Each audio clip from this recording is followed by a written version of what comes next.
Most people get this wrong.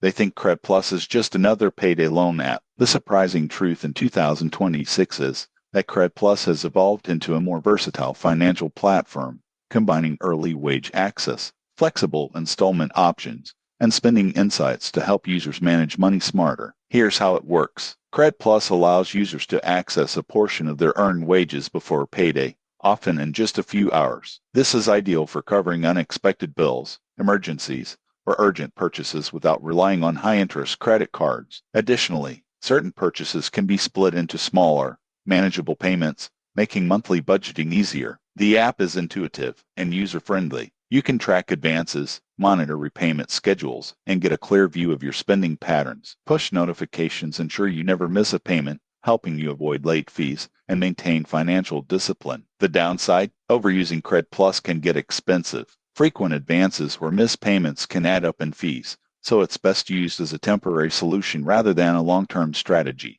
Tips for responsible use. 1. Only take advances or installments you can realistically repay. 2. Keep notifications enabled for repayment reminders. 3. Maintain a small emergency fund to reduce dependency on the app. Who benefits most? Users with stable income who occasionally need short-term cash or want help managing larger purchases. Those with irregular income or weak repayment habits may find fees outweigh the convenience. In conclusion, Cred Plus in 2026 is a practical and flexible tool, but only if used responsibly. Track your spending, plan repayments, and treat it as a short-term aid. Subscribe for honest app reviews and actionable money tips to stay in control of your finances.